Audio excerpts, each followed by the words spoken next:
Welcome back. We hope you had a fun-filled weekend. Let's get this Monday edition of Autoweek TV off to a sweet start with some British birthday wishes. First, there's Nigel Mansell, who turns 58 today. Nigel is the only man to hold the Formula One and Kart Drivers Championships at the same time. Also, World Touring Car champ Andy Prio is 38 today.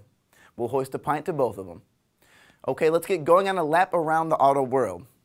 Reports out of England say that the upcoming redesign for the Range Rover will adopt many design cues from the stylish Evoque.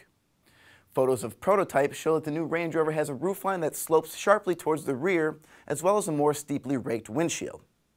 We expect this redesign to hit the road within the next year. Audi has rolled out a new turbocharged four-cylinder engine for the sleek A5 Coupe, seeking better fuel economy.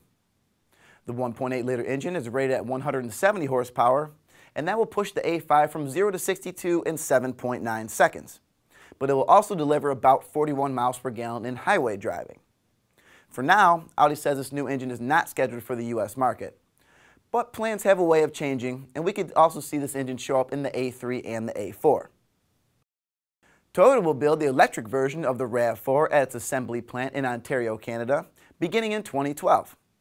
The electric crossover will use powertrain supplied by Tesla from California. Toyota says building the production RAV4 EV on the same line as the gasoline-powered model will simplify production and help with quality control. The RAV4 EV will be sold at Toyota's U.S. dealerships, and more details will be announced in the near future. Alright, let's close today with a video driver's log of the soon-to-depart Honda Element. Joining Natalie Neff for this look is Associate Editor John Wong. Hey, I'm Autoweek Road Test Editor Natalie Neff, here with Jonathan Wong. And we have with us today, John, the final edition of the Honda Element for 2011.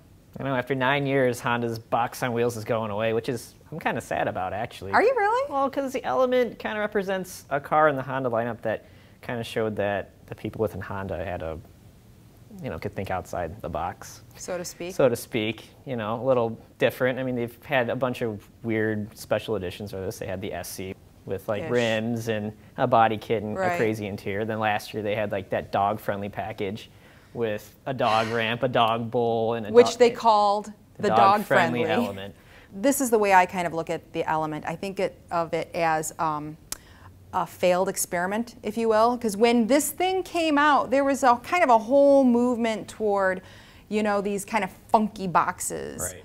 And then the Element came out, and it was sort of directed in the beginning toward the younger crowd, and like kids will think it's cool, whatever. Yeah, I think they called it a dorm wheel, their dorm room on wheels, I believe. That's what they're going for. But they never got that crowd. They never did, and they ended up selling it to a lot of older people because it was easier to get in and out of. And so we have a little bit of a history with the Element. In 2003, the first model year, I believe, we had a long-term Element in the office here, front-wheel drive model, EX.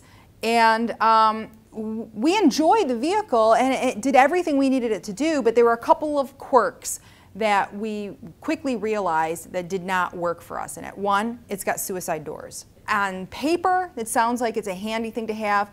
You quickly find out there's a difficulty when everybody's trying to open the doors and get in and out. So we had kids getting caught between doors and everything, and that quickly became a pet peeve of ours. So anyway, this is the last year that we are seeing the Element, and it's basically, if you know a Honda CR-V, it's much the same experience. It probably suffers from the fact that it doesn't have 3 rows, though.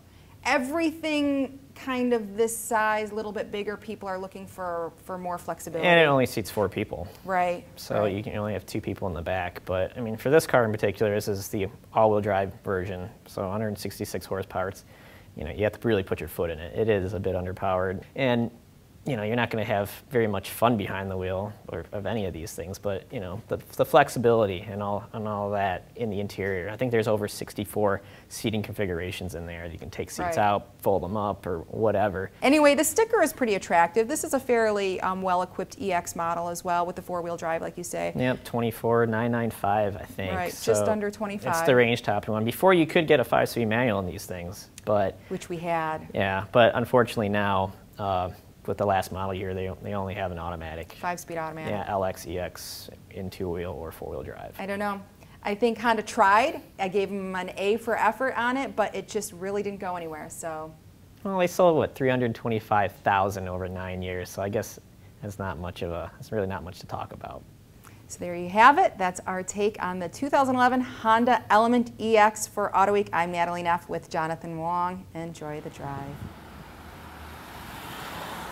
Thanks, guys. That's our show for today. Stay plugged in with all the news at Autoweek.com. We'll be back here tomorrow. Until then, enjoy the drive. Thanks for watching today's edition of Autoweek TV. Be sure to catch all the latest car enthusiast news on Autoweek.com, in Autoweek magazine, and in Autoweek's iPad edition.